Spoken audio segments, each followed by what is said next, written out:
Hello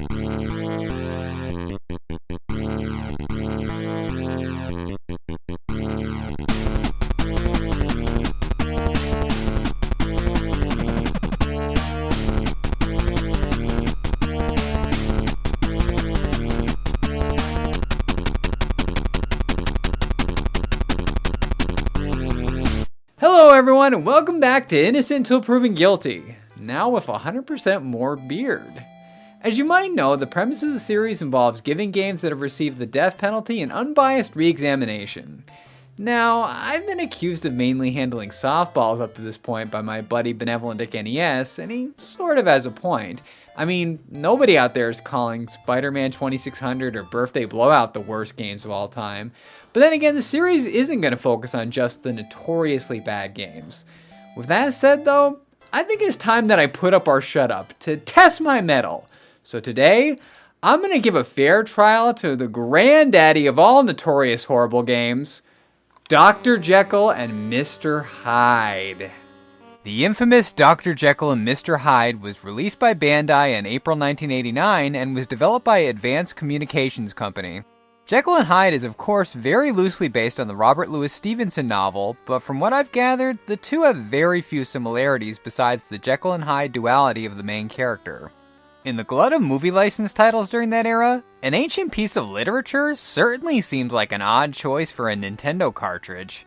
A strange case of Dr. Jekyll indeed. Now this game has been known to break the spirits of many a reviewer, driving some to using various substances to dull the agony of their horrific experience. But not this guy. The only thing I need to get through this is good old flavored water. Now, with my beverage of choice in hand, court is now in session.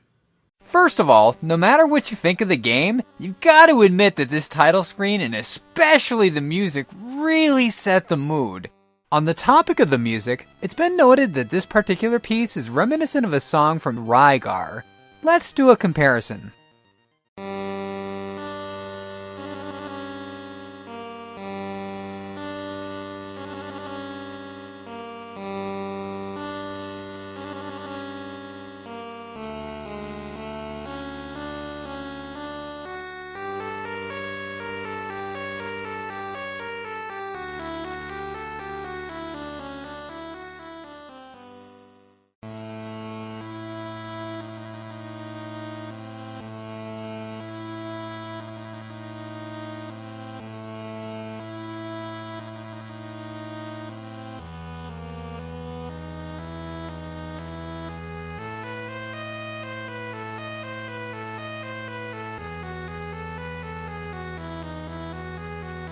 It's undeniable that they're virtually identical, but there's a logical explanation for that. The WiiGuy soundtrack was composed by Michiharu Hasuya, and the haunting tones of this title screen were provided by Michiharu Hasuya. That's right, these soundtracks share the same composer, so the only person Hasuya was ripping off was himself. These sublime melodies set the stage for the maddening narrative that is about to unfold. The scene of the studious doctor carefully preparing the potion that separates the halves of the human psyche is all the setup that there is to the story within the cartridge itself, but I find that it really works well without an excessive exposition. Pressing start cuts to the doctor exiting from the confines of his laboratory and out into the bustling 17th century London streets.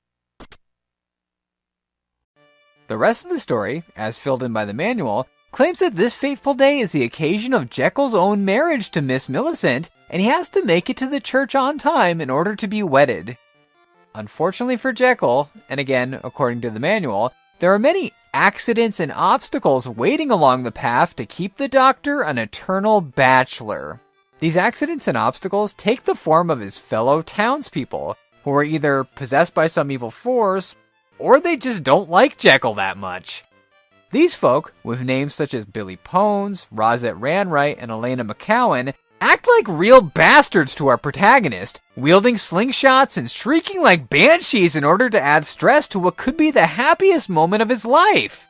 Stress plays a very pivotal role in Jekyll's journey towards marital bliss.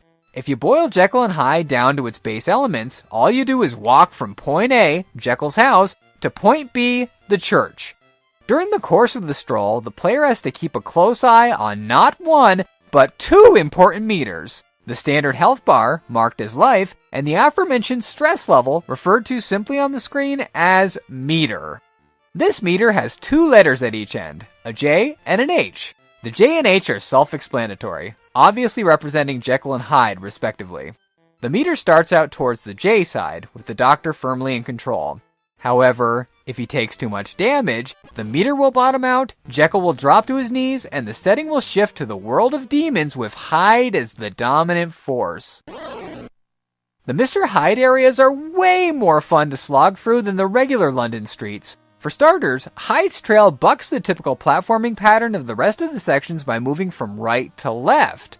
A closer examination reveals that Hyde is traveling terrain that Jekyll has trod upon, but in reverse. The objective is simple. The stress meter has to be refilled in order for Jekyll to continue his route towards the altar. This has to be accomplished in a timely manner, since Hyde is not supposed to progress further than Jekyll in their respective dimensions. If Hyde reaches the point where Jekyll left off, then a bolt of lightning will strike down from the sky, the oafish Hyde will keel over, and it's back to the title screen to continue from the previous checkpoint. I really like this feature, as it accurately reflects the good versus evil conflict of the title persona. If Hyde gets beyond the safe zone, that means that evil triumphed over good, hence the punishment and need to start over. As fun as they are to play, the Hyde bits are supposed to be done quickly, and the methods involved in doing so, much like the differences between the worlds the two characters inhabit, are in stark contrast to each other. Whereas the Doctor takes on a more pacifistic defensive role, Hyde is all about the offense. Hyde's regular attack is a plain old punch, performed by B, which is just about as harmful as Jekyll's cane. But his ace in the hole is the appropriately named Psycho Wave. The Psycho Wave, while far from perfect, is a highly versatile attack that flits back and forth across the screen. Pressing up and B together will fire the projectile, and unless it hits a target, it will act like a boomerang and return to its master. The Jekyll and Hyde struggle is the constant motif throughout. Of course, there are external forces that have to be defeated, but the hardest battle is in Jekyll's turmoil with his inner demons. However, there comes a point when the evil within must be embraced in order to reach a true peace. But I'm getting way ahead of myself. Back to the pedestrian task at hand. As it turns out, Jekyll's house is miles away from the site of his imminent nuptials, stretching from the rustic forest-covered environs of the town to the hustle and bustle of the busy streets. Now, if this trek were as time-sensitive as the manual makes it out to be, you'd think the Doctor would be in a rush to the site of the most important moment of his life, but no, he moves at a snail's pace. I don't think I've ever seen a sprite move as slow as Jekyll. I don't know what that says about his life ahead with Miss Millicent, but it's not painting a pretty picture. An average playthrough involves a constant cycle of the two playstyles, since no matter how skillful one is at avoiding the bomb maniac's blast or escaping the swarms of insects and spiders, Jekyll's tortoise-like pace makes maintenance of the stress meter near impossible. Sure, the coins collected in the world of demons can help in alleviating some of the frustration by paying off the warbling wench to quit making her dissonant noise, but getting close enough to actually complete the transaction can be a real pain in the ass. This gets even more frustrating on the later segments of Jekyll's walk, when the townspeople start running around like meffed up madmen, and for some inexplicable reason, barrels start rolling down the streets at random intervals. It may be an overused term, but these last parts really epitomize the definition of NES hard. Dealing with just the bombers or the speed freaks alone would be quite a handful, but the combination of these and other nuisances make Jekyll's peaceful pilgrimage a living nightmare. Anyone that makes it through this hellish landscape should be given a medal, or a golden power glove, something like that. If you manage to actually get beyond the barrage of barrels, bomb bastards, and shrieking shrews to cross the church entryway, then congrats are in order because you just beat one of the hardest games ever made. The reward for doing so is a simple establishing shot of the church accompanied by a chiptune version of the wedding march with the word END in a bold white font overlaid on top of it. Nothing special, just a typical plain Jane ending from the 8-bit era, but it's more than made up for in bragging rights. Job well done. Thanks, me. That's right, I beat Dr. Jekyll and Mr. Hyde fair and square. No game genies or other cheating involved whatsoever. I've legit completed what very few people have been able to do. The victory's all mine, and it's without a doubt my best gaming accomplishment to date. Yay, me!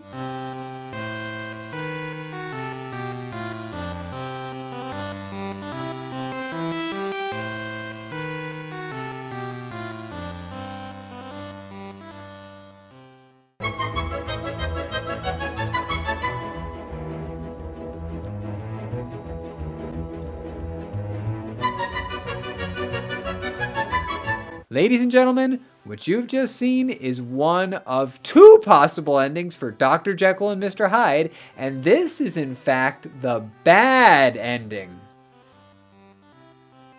Seems pretty upbeat to me, but apparently there's more of the story to tell. You may be wondering, well, how do you get the good ending, Matt? Well, let me show you. Step 1. Do everything exactly the same as in the original playthrough up until Jekyll gets to the street. At this point, purposefully take on as much stress as possible in order to trigger the Hyde transformation. The quickest way to do this is to get up close and personal with the bombs that we wanted to avoid before. One blast should be just about enough to bring the bar towards the Hyde end, and once the transition to Hyde stage has been completed, it's time to fully embrace the dark side of the psyche. See, to attain the best ending, you have to purposefully make it further than Jekyll does, meaning that Hyde has to get to the church before Jekyll. The difference here is that while Jekyll and Hyde's routes lead to the same destination, their paths diverge once Hyde reaches the street. When Hyde reaches this point in the world of demons, he takes to the rooftops, and by doing this, he can't be struck by lightning since he's not covering the same ground as Jekyll.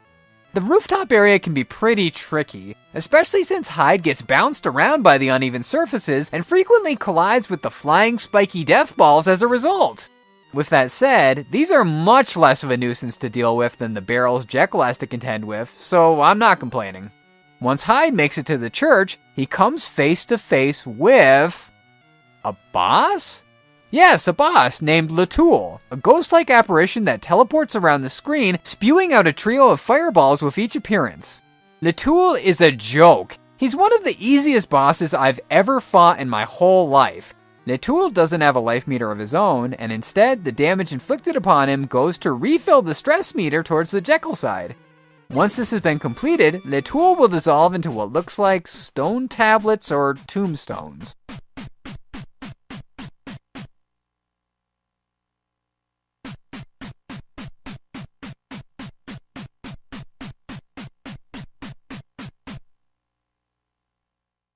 Once Latoul has finished his Wicked Witch impression, the setting shifts back to Jekyll's reality,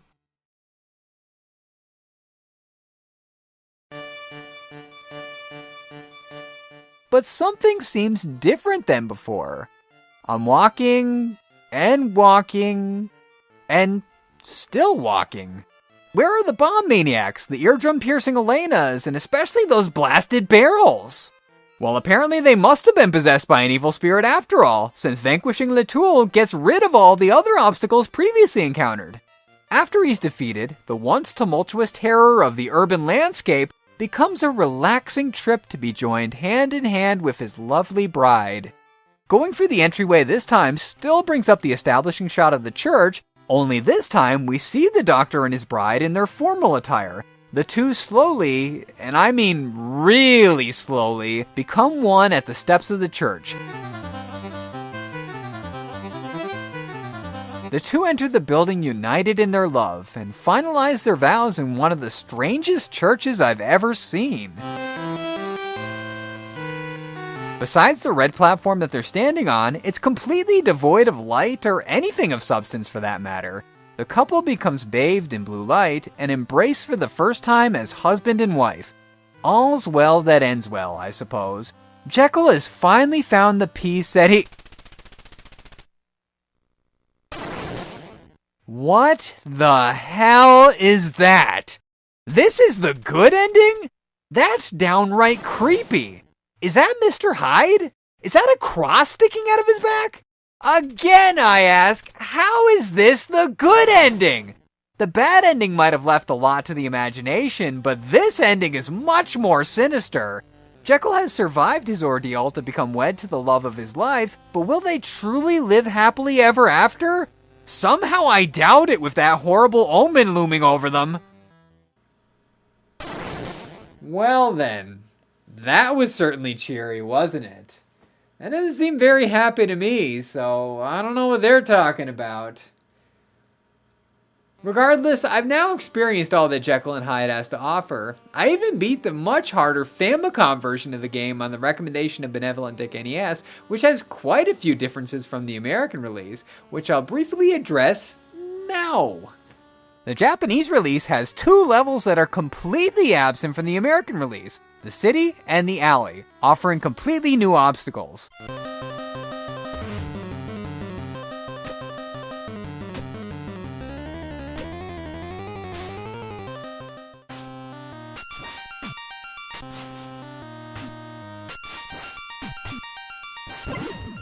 Why were they dropped?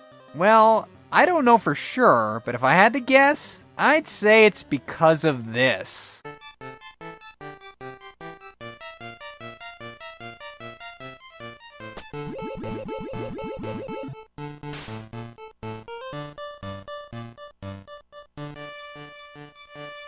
It doesn't take a dirty mind to realize what that looks like, so I can understand why it was axed. The other most noticeable change is that Millicent is waiting for Jekyll in his walk to the church at the end. Now that I've fully explored all the ins and outs of Jekyll and Hyde, it's time for me to take on the role of the judge and jury and issue the final verdict. Will I also become the executioner? There's only one way to find out. Cue the breakdown! I've been known to enjoy a crappy game or two, but even I'll admit that there's definitely validity in the criticisms brought up by the reviewers over the years. First of all, Jekyll moves way too damn slow. That's a fact. It's extremely hard to avoid bombs, bird droppings, rabid animals, and manic street dwellers when the main character walks slower than a group of octogenarians waiting in line at Country Kitchen Buffet. The character jumps just as slow as he walks, and that is a huge problem, just like his lack of a weapon. Jekyll has a cane, which is used by pressing B, but it's nearly useless. It has no effect against anyone or anything with the exception of the flying insects, and most of them can be walked under, so it seems like there really isn't a point in having a weapon in these sections.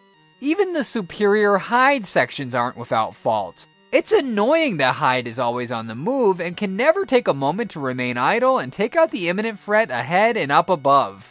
The Psycho Wave definitely helps, but it's tough trying to eliminate the demons to refill the stress meter while also figuring out the safe path around the rock monster's health-draining attacks.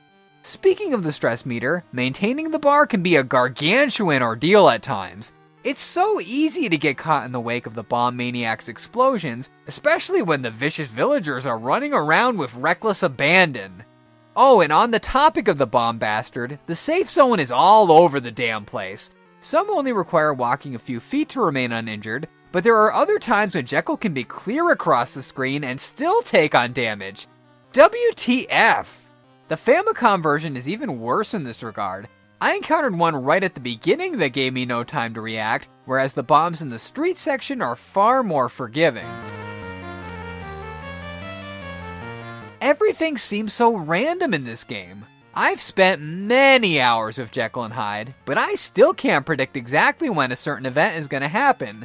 The dogs and cats are going to try to bite my ankles, but I never know exactly when they're going to bare their fangs. No matter how cautiously I tried not to disturb their slumber and readied myself to jump away from them, I would still be bum-rushed by one or both of them. Level 6 by itself should be its own guilty bullet point, but the biggest offender of them all are the barrels. Why are they there? Pones, Jan the Gravedigger, and Elena McTonedeath can all be explained by the Latoul possession, but there's absolutely no logical reasoning to explain barrels rolling down a busy street of their own accord. Plus, they're easily the biggest source of aggravation, without a doubt. Trying to jump over them unscathed can be a hassle, but juggling this while avoiding the bombs is the stuff Herculean legends are made of. Last but not least, the endings. Let me get this straight. The reward for clearing the more difficult section is the worst ending, and getting the best ending reveals an uncertain future for the two lovebirds? That's BS and everyone knows it. It almost makes it not worth playing at all if Jekyll can't find peace after all the turmoil he endured. Dr. Jekyll and Mr. Hyde has a ton of flaws, and even as someone who enjoys a lot of questionable quality titles, I'll admit that it's not that good. Its negative reputation is more than deserved, and then some. It's true that Jekyll and Hyde isn't very good, but it has a lot of innovative ideas that I really admire about it. To me, the Jekyll and Hyde stress system is perfect the way it is.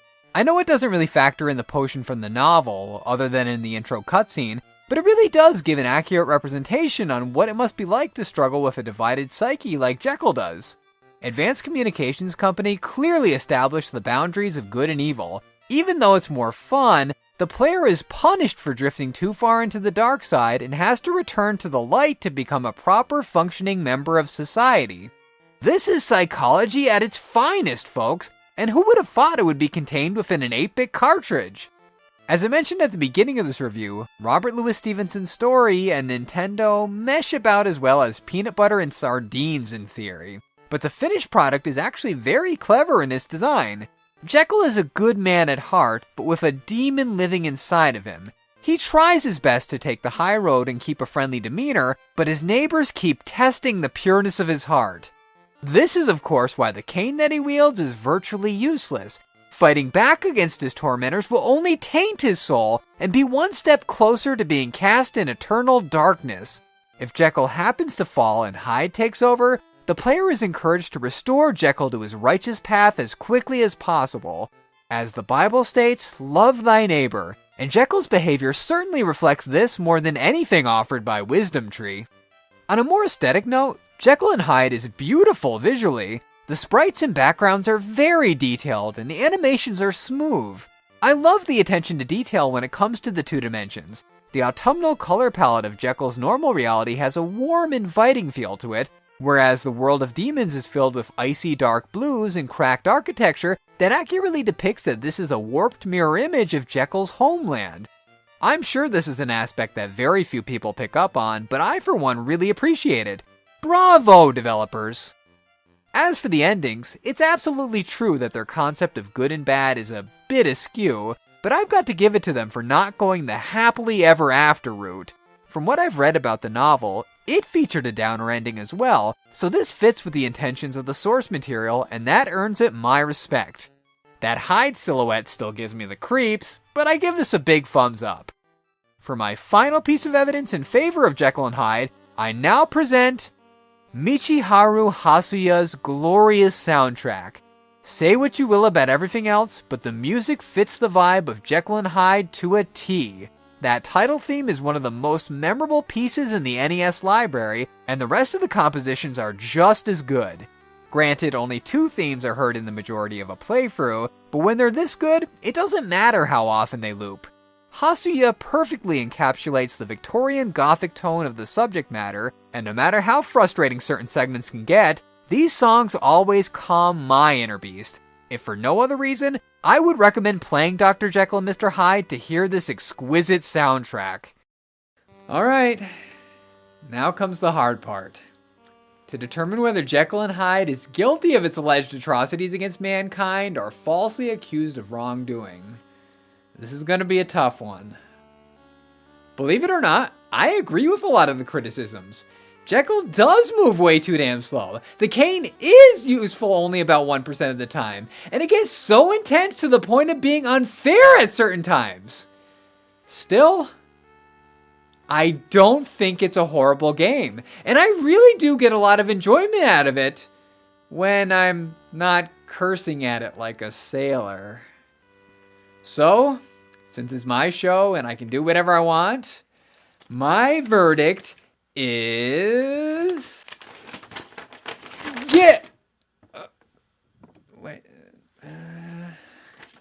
my verdict is... No, that doesn't sound right either. My verdict is innocent. That's right, innocent. My new verdict for when I don't think a game is really good, but I also don't think it's as bad as everyone says it is.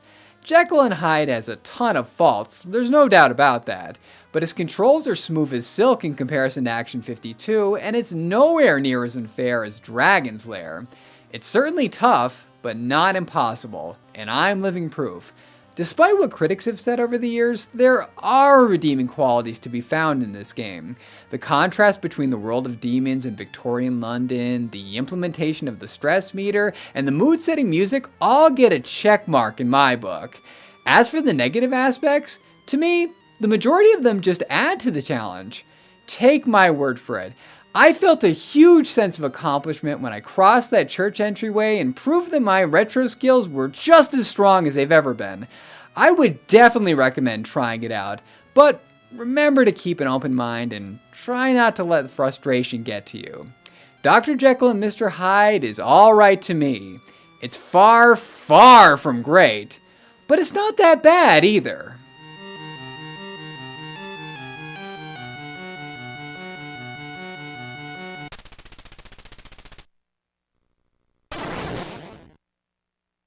Now that the case of Dr. Jekyll and Mr. Hyde has been officially closed, it's time to wrap up this overly long episode, so I'm going to keep this conclusion bit really short this time.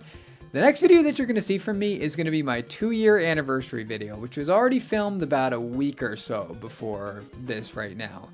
But there's one little bit that I forgot there that I want to address now is, as always, I want to thank ScrewAttack, RetroAir, and GameStar81.com for your support, for featuring my videos on the front of your websites. It's a true honor.